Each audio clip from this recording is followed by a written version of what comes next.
I was doing some night hog hunting in the woods near my backyard. I was hiding in the tower I had built about a decade ago. In case anyone's wondering, I of course had a night vision scope attachment.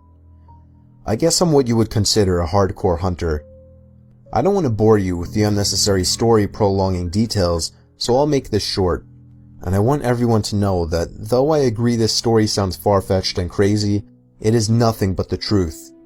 And I in a way actually consider myself lucky that I'll always have such a horrifying story to share. So, while I was sitting in the tower waiting for movement, it finally came. I took aim and found the source. But it wasn't at all a hog, or any kind of animal I was expecting. It was a person, a man wearing all black. Black sweatpants, black shoes, and a black hoodie with the hood over his head. But that wasn't the freakiest part. He was dragging a sack behind him. My heart started racing. I was pretty sure I was witnessing this guy trying to bury a body. I continued to watch him, but then he slowed down, and I swear to God, it looked as if he turned his head up to me. I ducked down under the wooden walls of the tower, shaking in my boots. Yes, I had a gun, but just the idea of using it against a person is horrifying. I lay low, praying to God that he hadn't seen me. It wouldn't make sense if he could, though. It's practically pitch black out here, or at least that was my logic.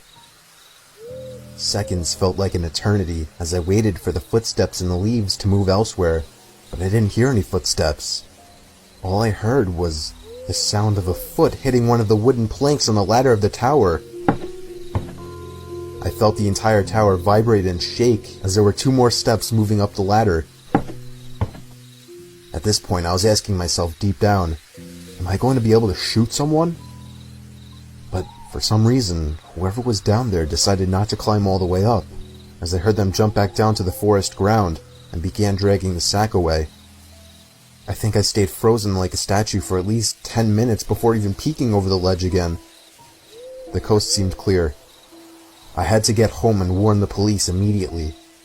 I hopped over the ledge and descended down the ladder.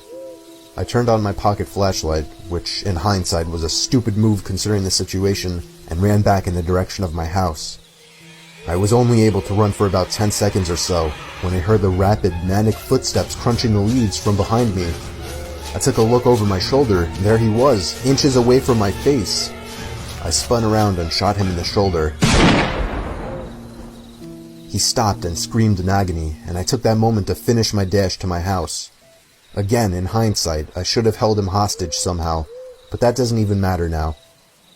I called the police, who showed up within 15 minutes with a whole search squad, and I led them all into the woods to the exact location where I shot him. There was a faint yet noticeable blood trail spilled onto the leaves which led past the body bag, which the cops seized, and eventually right to the maniac, who was hiding under a log next to a tree.